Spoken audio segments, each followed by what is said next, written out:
ठाकुर जी बीमार हो जाते हैं। क्यों होते हैं बीमार? बहुत सारी भावनाएं हैं। माधव दास नाम के भक्त थे, उनको एक रोग हो गया था। उनके रोग को ठाकुर जी ने अपने ऊपर ले लिया। श्री माधव दास जी इतने बीमार हो गए कि वो उठ भी नहीं पा रहे थे। तो श्री जगन्नाथ महाप्रभु उनके मल मूत्र से सने हुए वस्त्रों को धोने के लिए कोई सेवक तो था नहीं उनके पास। तो जगन्नाथ जी को इतनी दया आई कि जगन्नाथ जी स्वयं आ गए वहां पर और उनके कक्ष में आकर के उनके वस्त्रों को धोने लगे। उनके अंग पर जो मलमूत्र आदि लग गया था, क्योंकि उठ तो पा नहीं रहे थे, उसको जगन्नाथ जी अपने हाथों से साफ करने लगे। माधव दास जी ने जब ये दृश्य देखा, स्वयं जगन्नाथ जी उनके घर पर आए हैं उनकी सेवा करने, माधव दास जी बहुत रोए। बोले नाथ, इसके लिए तो मैंने कभी भजन नहीं किया था कि आपकी स्थिति ऐसी कर दूं मैं।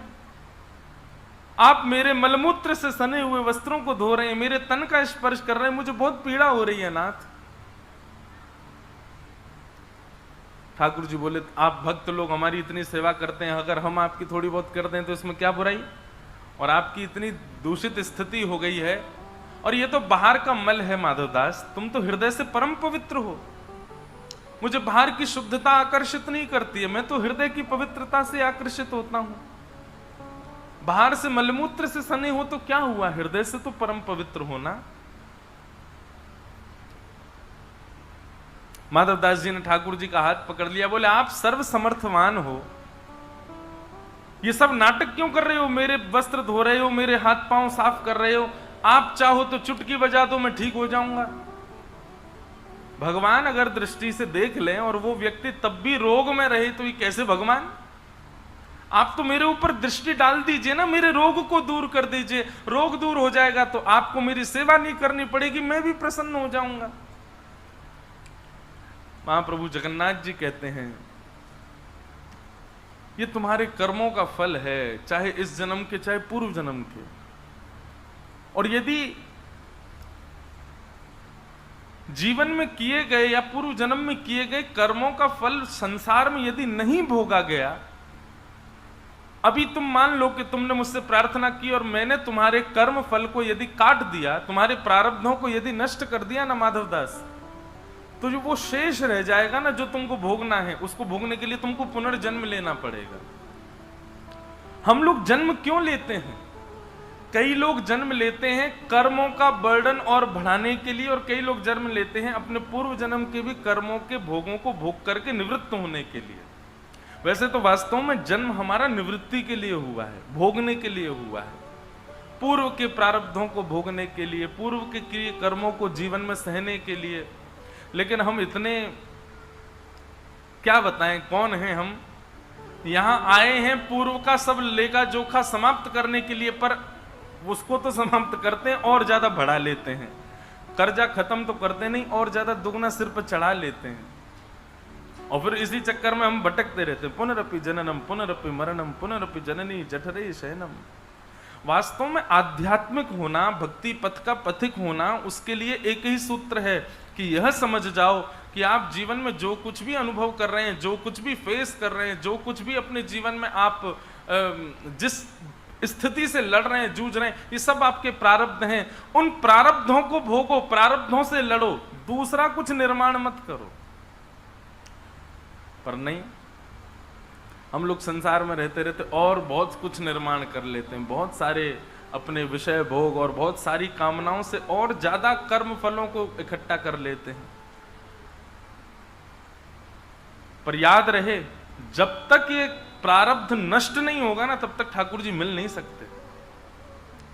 माधव दास जी से भगवान बोले तुमको ये रोग इसलिए हुआ क्योंकि ये तुम्हारे पूर्व जन्म का प्रारब्ध है, और कहीं मैंने चुटकी बजा के इसको नष्ट कर दिया तो ये भोगा तो है नहीं तुमने, नष्ट हो गया। और नहीं भोगोगे तो भोगने के लिए दोबारा तुमको जन्म लेना पड़ेगा।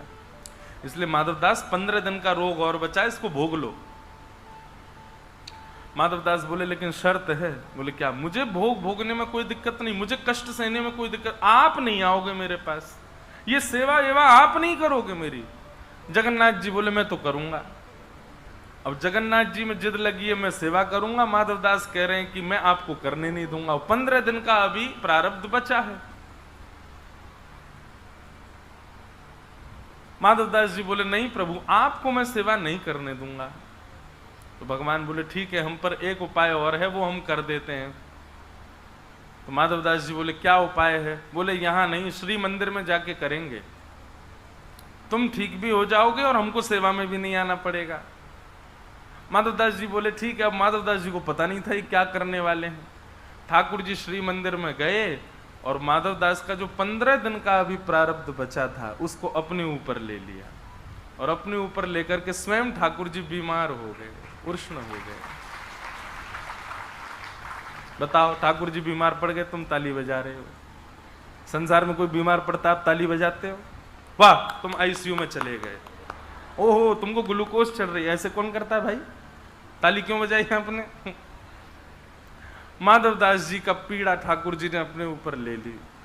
अब यहां माधवदास जी स्वस्थ हो गए, स्वस्थ होकर के स्नान ध्यान करके तिलक चंदन लगा करके बढ़िया इत्र लगा करके माधवदास जी बोले अब बढ़िया हो गया, अब चलूं महाप्रभु के दर्शन को। और जैसे ही श्री मंदिर में गए, मुख्य द्वार बंद है, पुजारी सब बाहर बैठे रुदन कर रहे हैं, भीतर केवल गिने चुने लोग हैं। माधवदास जी ने पूछा क्या हुआ? बोले महाप्रभु जगन्नाथ जी को बुखार आ गया है। माधवदास जी बहुत रोए। तो ठाकुर जी आपने ऐसा क्यों किया? कि प्रबल प्रेम के पाले पड़कर हरि को नियम बदलते देखा, अपना मान टले टल जाए पर भक्त का मान न टलते देखा। ठाकुर जी ने सृष्टि के सारे नियम बदल दिए। जिन भगवान को कोई रोग नहीं हो सकता, वो माधवदास का रोग स्वयं भोग रहे हैं।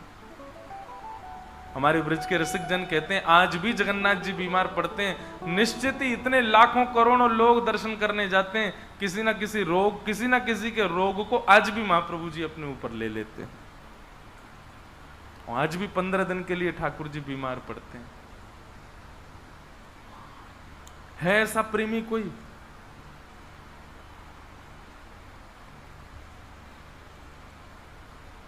हमको कोई रोग हो जाए, कितना भी बड़ा प्रेम करने वाला व्यक्ति रोग लेगा हमारा?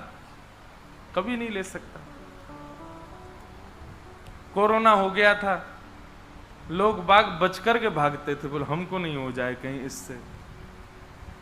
लेकिन ये तो केवल प्रेम में ही हो सकता है, ये केवल महाप्रभु जगन्नाथ जी का ही। इसीलिए मैं कहता हूं प्रेम के अधिकारी केवल ठाकुर जी, क्योंकि उन जैसा कोई कर ही नहीं सकता। सबके रोगों को अपने ऊपर धारण कर लिया। और 15 दिन में महाराज इतने व्याकुल तो दर्शनार्थी नहीं होते जगन्नाथ जी के लिए, जितने व्याकुल जगन्नाथ जी हो जाते हैं। दर्शनार्थी इतने व्याकुल नहीं होते, जगन्नाथ जी इतने ज्यादा व्याकुल हो जाते हैं कि मैंने इतने दिन हो गए, 15 दिन हो गए अपने वैष्णव देखे नहीं। बोले अब क्या करें? बोले रथ निकालो, रथ में बैठ के सब वैष्णवों से मिलने जाऊंगा, सबको देखने जाऊंगा, सबके आगे जाऊंगा। और महाराज उछलते उछलते आते हैं। अहे नील शैल प्रबल मतावरण, प्रबल मतावरण, मुआरत नलनी बनकु कर दलन। अहे नील शैला, हे नीलाचल पर्वत के मतवाले हाथी जगन्नाथ, मेरे हृदय के आर्त रूपी कमलों का दलन करने के लिए आप आ जाओ ना। महाप्रभु जी का उत्साह देखा करो। हम तो टीवी में मैंने आज तक कभी, मेरे जीवन का एक बहुत बड़ा दुर्भाग्य कि मैं आज तक ठाकुर जी की रथ यात्रा नहीं देख पाया। इस बार भी बहुत मन है कि रथ यात्रा देखूं, लेकिन हम तो कल हमसे ये पूछ रहे थे कि महाराज जी आप समय कैसे, हमको बड़े दिन में समय मिला राहुल केला कथा के लिए, 1.5 साल में मिला, 1.5 साल लगे रहे तब जाके समय मिला। मैंने कहा आपके लिए नहीं है बात, ये कोई मुझको अहंकार मत समझो कि भाई इतना व्यस्त हूं, मुझे मेरे लिए समय नहीं मिलता। अब मैं सोच रहा हूं कि मैं कैसे आऊं रथ यात्रा में। कथाएं पहले से हो जाती हैं और फिर वो तिथि नहीं समझ आती। लेकिन बहुत मन है एक बार ठाकुर जी को रथ में विराजमान, जब वो निकले तो हम क्या करते हैं, अपने ठाकुर जी को जगन्नाथ जी बना देते हैं, उनकी रथ यात्रा करते हैं।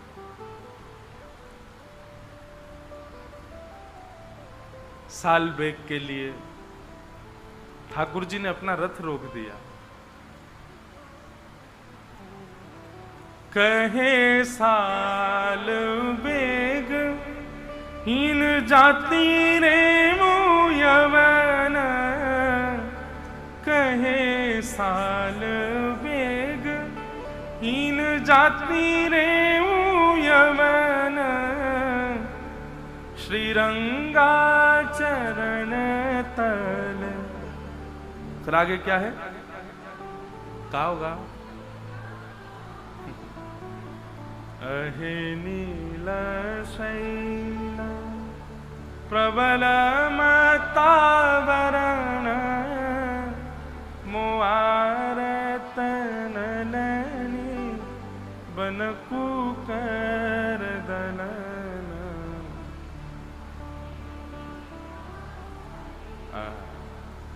हम लोग उन सीढ़ियों से उतर के जब आते हैं महाप्रभु जी के मंदिर से तो ऐसे ही आ जाते हैं आराम से, लेकिन जगन्नाथ जी कैसे आते, कूदते कूदते आते, कितने उछल के मारते, कितने उत्साह में भर गए ठाकुर जी कि अपने वैष्णवों से मिलने जाऊंगा। ओ परब्रह्म परमात्मा जो तीनों लोगों के, तीनों भुवन के स्वामी है, पूरा ब्रह्मांड जिनके अधीन रहता है, वो अपने सामान्य से भक्तों के भाव के लिए कितने उत्साहित हो जाते हैं। लेटते लेटते आते हैं, लुढ़कते लुढ़कते आते हैं ऊपर से, और इतने उत्साह में भर जाता। व्यक्ति जब बहुत उत्साह में भर जाता है ना तो स्वयं नहीं चलता, आसपास लोगों के कंधे पे हाथ धर लेता, बोले मुझे उठा के लेके चलो, मैं परम प्रसन्न हूं। ऐसे श्री जगन्नाथ जी स्वयं नहीं चल रहे हैं, पंडा पुजारियों के ऊपर चढ़ जाते, बोले अब लेके चलो मुझे। इतने भारी ठाकुर जी, खा खा करके दाल भात ऐसे हो गए, लेकिन इतने भाव से जाते हैं और फिर रथ में बैठ करके सबको टुकुर टुकुर देखते हुए जाते हैं। गुंडीचा कितना सुख देते हैं। एकमात्र पूरे ब्रह्मांड में एकमात्र श्री जगन्नाथ जी ऐसे ठाकुर हैं जो अपने मंदिर से बाहर निकल के वैष्णवों से मिलने आते हैं, और कोई ठाकुर नहीं आते। ऐसे प्रेम के साक्षात स्वरूप श्री जगन्नाथ जी।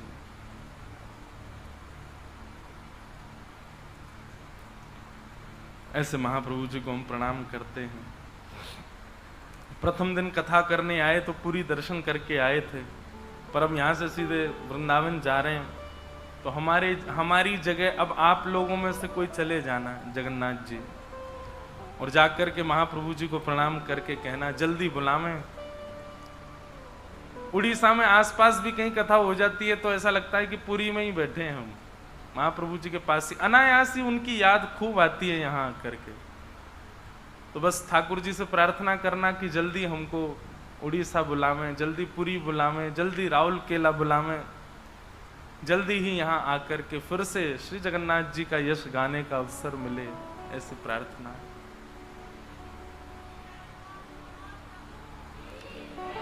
श्री जगन्नाथ महाप्रभु।